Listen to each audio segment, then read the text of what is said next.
There you go. You're going last. I'm up first, I guess. No worries.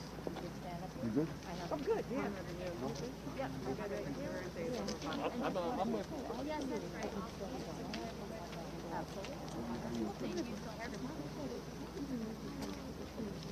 No, it's fine.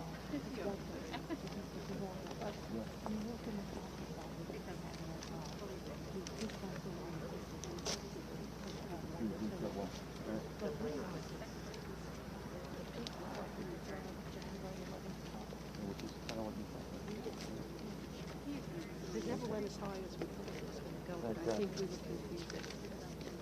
different It strengths. is more incidental Yeah, versus with the from the primary. principal. Right. Everybody good? So I got me to Kara, then to Judy, to Pat, and then Dara. It's very rare that we have both a Kara and a Dara. Very well for Oh, Lord.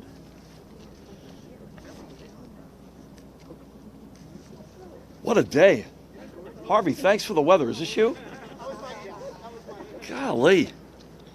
It is an honor to be here and to be joined by the woman who needs no introduction, the Commissioner of the Department of Health, Judy Persicelli.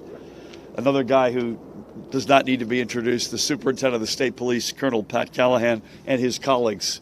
Great to have you guys with us as well. And it is a treat to be with a dear friend, the president of Stockton University, this guy right here to my left, Dr. Harvey Kesselman. Harvey, as always. Atlantic County Board of Commissioners Chair, Maureen Kern. Where's Maureen? Maureen is behind a speaker over there. Maureen, great to be with you. Please give Denny and your colleagues my very best. Atlantic County Acting Public Health Division Director, Kara Jansen. Kara, great to have you with us. We'll hear from you in a minute.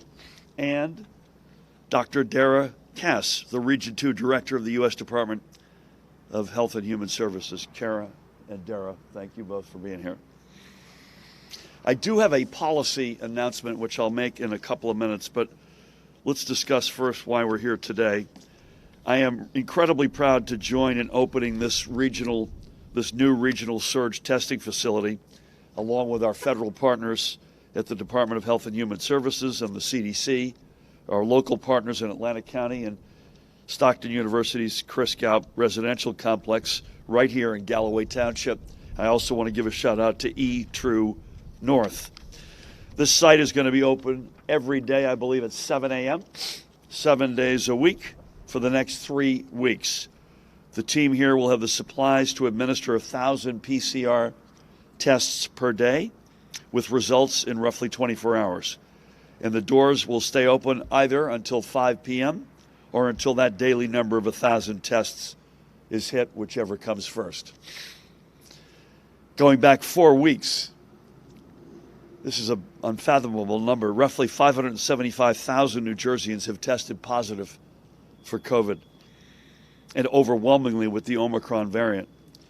This 1 month has amounted to more than 1/4 of all of our cases since the start of the pandemic. Again, just 1 month out of, Judy, approximately now 23 months to have 1/4 of the cases. Put simply, an Omicron tsunami has washed across our state.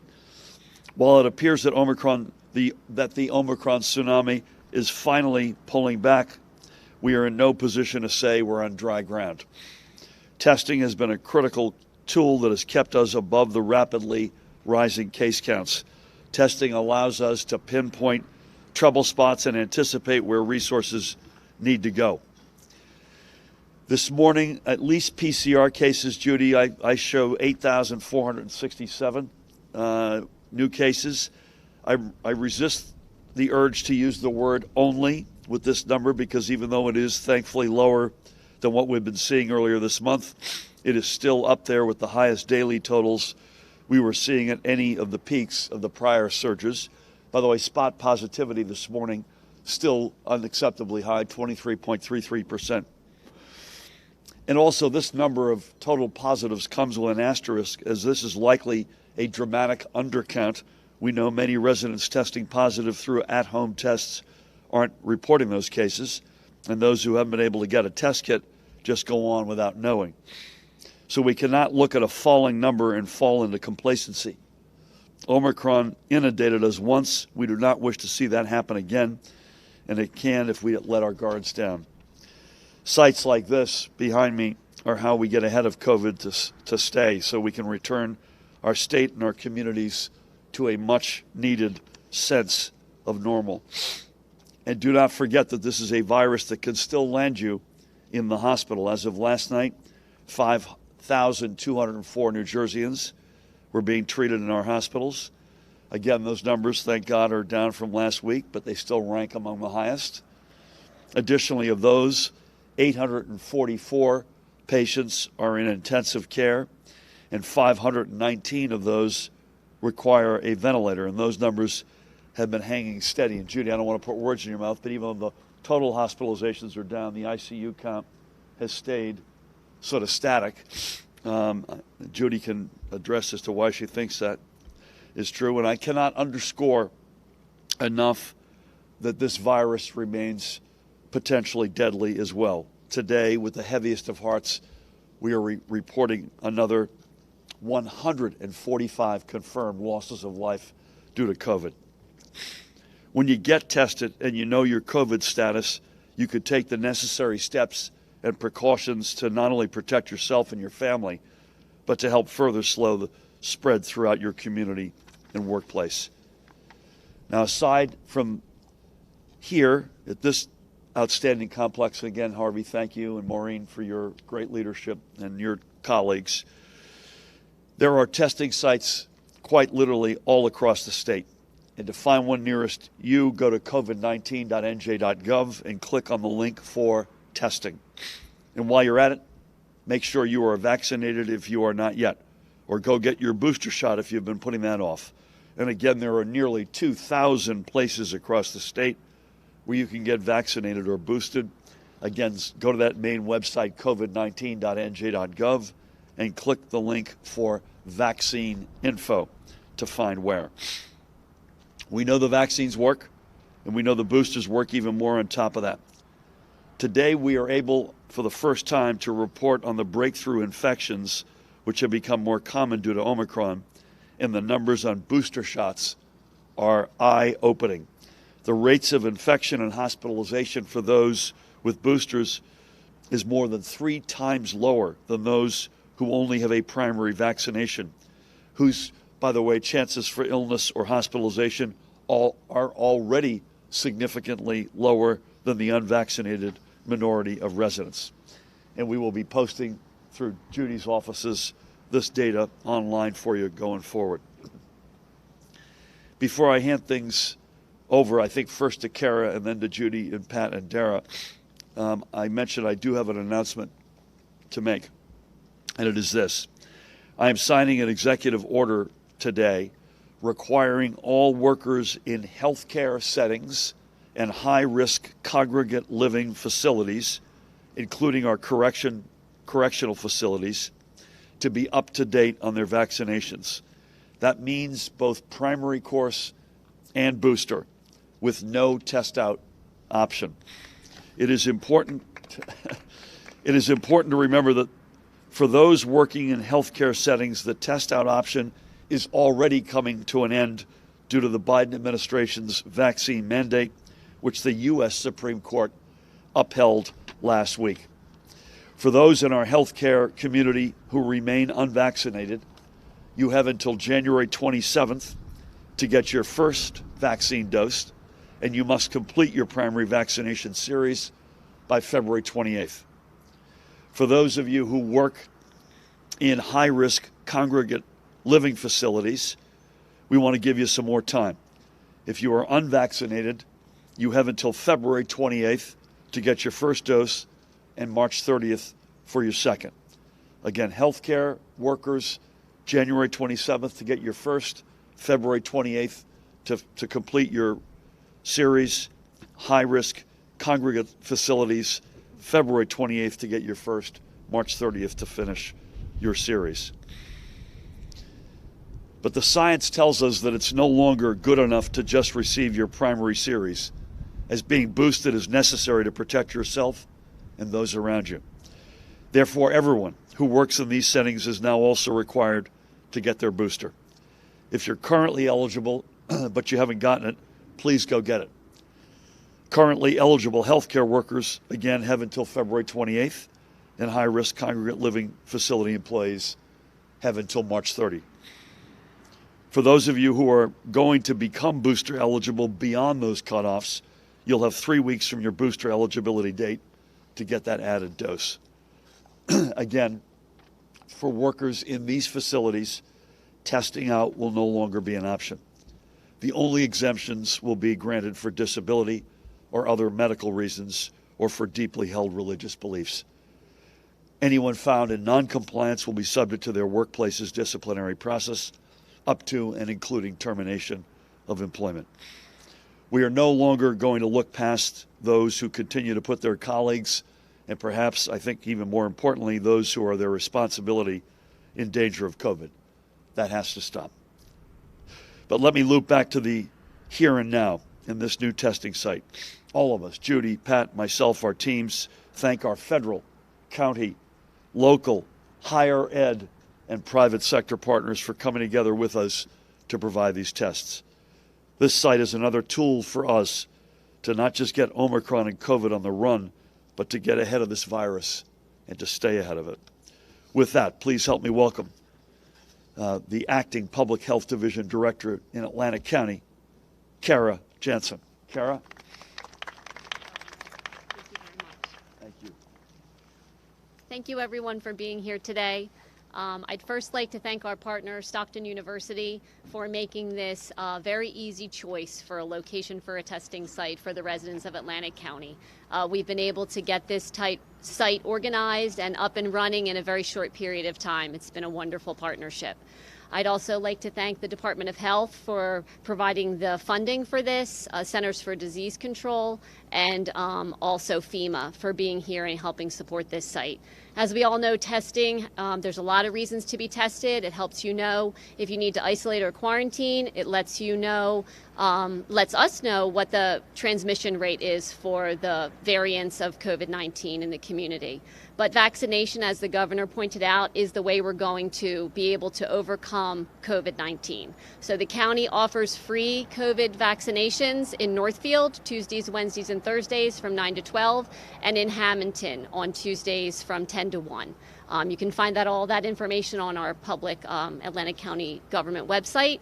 And if there's any other needs, we're here to help out. So thank you very much. Thank you, Kara. Good job. Thank you, Kara, and thanks to your Atlantic County colleagues who have been extraordinary throughout this entire COVID pandemic. With that, please help me welcome the woman who needs no introduction in Atlantic County or any of the other 21 counties, the Commissioner of Health, Judy Persicelli. Thank you, Governor. Governor Murphy, HHS Region 2 Director, new Director, Dr. Dara Cass. Want to introduce you? Dr. Harvey Kesselman, as always, the work that you've done is remarkable in helping us through this pandemic. Susan Davenport, Executive Vice President, Chief of Staff at Stockton, is always, there she is always willing to help us.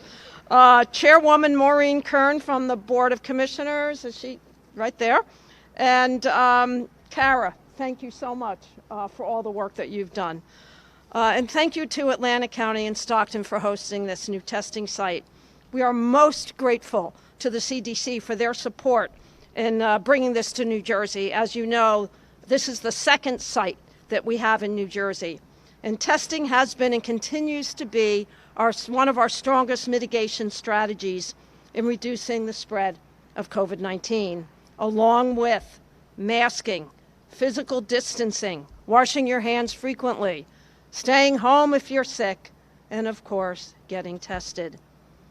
With cases increasing and continued threats from Omicron and still Delta, this new site will help meet the testing demand And with federal support, we're meeting that demand not only here in Atlantic County, but up in East Orange as well. New Jersey has more than 1,000 testing sites. You can find those sites at covid19.nj.gov/testing. That includes free and public testing sites. The state has also, as many of you know, partnered with Vault Medical Services to offer home testing. You can visit learn.vaulthealth.com/nj to order your free test. If you feel ill or have been exposed to someone who tests positive for COVID-19, make sure you get tested. If you're traveling or have been to large, particularly indoor gatherings, get tested. If you are not yet vaccinated, do it today. Everyone ages 5 and older can get vaccinated at nearly 2,000 vaccination sites here in New Jersey. In just over 13 months, we have had 3 safe and effective vaccines to help fight COVID-19.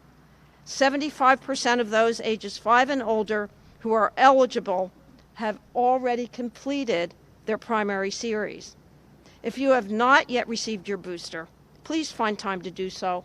Right now in New Jersey, 48% of the eligible individuals eligible for a booster have actually received a booster. So we have a long way to go in protecting all of us against COVID. Over 4.9 million individuals right now are eligible to get a booster. So let's do all that we can to make this year, 2022, a safe year, not only for yourselves, but your family, your friends, and most importantly, our children. Thank you.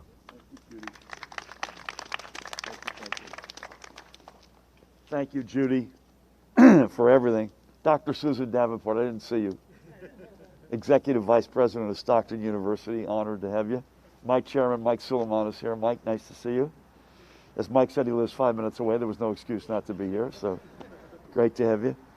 Please help me welcome another guy who needs no introduction, the Superintendent of the State Police, Colonel Pat Callahan. Thank you, Governor. Good morning, everybody. I think back a few weeks ago when we opened up a site very similar to this up in East Orange, and our federal partners said, "What else do you need?" And we immediately said, "We need one down in South Jersey," and that led us to thinking about who are our phenomenal partners, and certainly President of Stockton, Dr. Harvey Kesselman, came to mind. Atlantic County came to mind. And again, it's just that proof of how it goes here in New Jersey.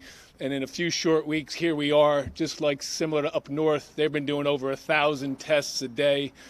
So critical to the govs, and certainly Judy's point about those mitigation strategies, all in combination with that social distancing, testing, vaccinations, boosting. A special thanks to Atlantic County Health and certainly Director Kara Jansen. I've just met Dr. Dara Cass for the first time, the HHS Regional Director. And again, it's just about being shoulder to shoulder to make sure this where public health and public safety have converged, that we come together as one to implement these in a time when the surge from Omicron is on. Home testing kits are hard to come by, and to be able to do 1,000 tests here a day is going to mean a lot for South Jersey and certainly the vulnerable communities down here. I think about all the work that our emergency management partners on all levels, local, county, municipal, and it's just, again, another phenomenal indication of our collaboration with HHS, CDC, whether it's hospital expansions, whether it's acute care strike teams. With every challenge that comes up, we put our heads together as a team, regardless of what patch we have on our sleeve or our shirt. I love to see the FEMA Corps crew here at every step of the way. They've been here to support New Jersey and the other 49 states, quite frankly, around the country. So just a complete honor to see this open up here today, and thank you certainly to all of our partners. Thank you, Pat, for everything, including those comments. Speaking of our partners, last but not least, please help me welcome the Region 2 Director of the U.S. Department of Health and Human Services, Dr. Dara Cass. Dara?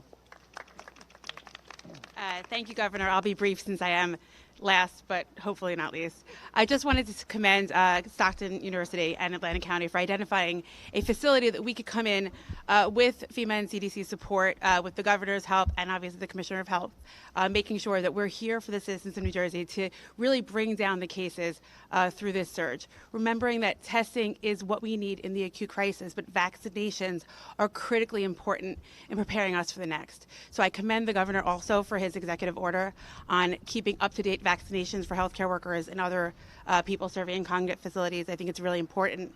And I just want to say thank you to all of our partners, local, state, and federal, to specifically the FEMA team who's here to staff and work with the Stockton University team.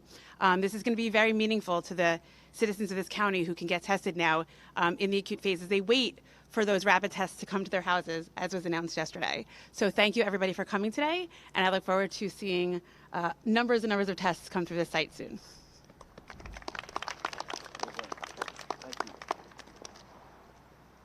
Thank you, Dara. And I also want to thank the Secretary of Health and Human Services, Javier Becerra, who's been a great partner for us throughout this.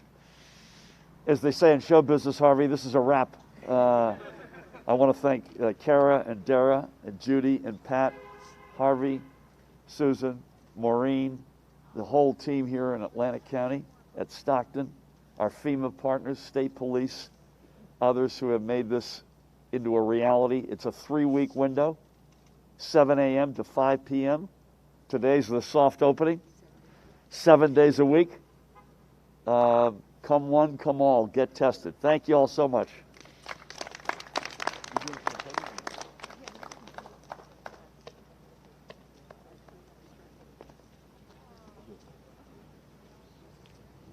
It occurs to me for our brothers and sisters in the media, if you all have any questions, we'll be happy to take them. Hi, Governor. Eric Conklin from the Press of AC. Hi, Eric. Question. Wanted to see if you could comment maybe on if you've had some discussions with the White House over the past week, if you've had talks with the President regarding the COVID-19 response, if you could maybe enlighten the public on that. Also, I understand that there might be some problems still with the Vault at-home test. I know that there's supposed to be maybe a few days between when the test is sent to when it would be received. Some folks are reporting that it's taking maybe about a week or longer. I was wondering if you could maybe comment on that, if there's any plans to help with those snags. Also, I was asked to ask you if you could comment on the Atlantic City pilot casino bill and the litigation that's in place with the county. I was wondering if you could maybe update the public on that as well. Okay, so I'll have Judy observe anything on the Vault front. We talk to the White House all the time. Jeff Zients, who's the COVID czar, and I were exchanging notes yesterday. We have a National Governors Association call, and I'm the vice chair of that organization with the White House, I believe, on Friday to get an Omicron update. But from the president on down, we've been in deep partnership from moment one, in this administration and in the prior administration. No comments on the litigation. We don't comment on litigation, not surprisingly, but I think signing that bill was the absolute right thing to do for Atlantic City, and I'll leave it at that. Judy, anything on the Vault at-home front?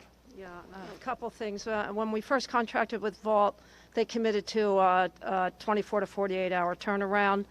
A couple of weeks into the program, they were impacted by illness among their staff, and the turnaround time increased from 3 to 5 days. I think the longest was 5 days. That has now come down again to the initial 24 to 48 hours. We also had one instance where a specimen from an individual in Virginia was inadvertently labeled incorrectly and ended up in New Jersey. But that's the only supply chain issue that we had heard of, significant supply chain issue that we had heard of. Thank you. You're welcome. Thank you, Judy. Governor, do you plan on expanding booster requirements to other employees that have vaccine requirements, like teachers or state workers? How is this new expansion of booster requirements today consistent with your promise that renewing the public health emergency would not lead to universal mandates? And last one, are current booster rates not satisfactory at these healthcare So one at a time. We have no plans at this time to expand this to beyond what we've just discussed today, which is healthcare workers as well as congregant living facilities. It is completely consistent because the word universal implies mandates across the entirety of society, and this is very much specific to these settings because we believe this is where our risks are the highest. And we've tried at every step of the way with Judy's great leadership and Pat. We've tried to meet the moment, not undershoot, not overshoot. We think this is at the right level. I think it's fair to say on your third question, Judy, unless you disagree with me, the booster rates are unacceptable, right? The answer is yes, they're too low. When you're in the high 40s, which is terrific, but when you have about 9 out of 10 New Jerseyans have received at least one dose, and mid to upper 70% are fully vaccinated with their first series, and then you've got a booster rate, what is it, 48? 48%. That's a gap of, depending on how you measure it, 25 to 30 points. It's unacceptable. Thank you. With that, I want to again thank Judy and Pat, Kara, Dara, Harvey, Maureen, Susan, FEMA. Harvey, I'm going to date myself, Bob, Carol, Ted, and Alice. Everybody who's made today possible, get tested. 7 a.m., 5 p.m., right here in Galloway Township. 7 days a week for the next 3 weeks. Get tested. Thank you all.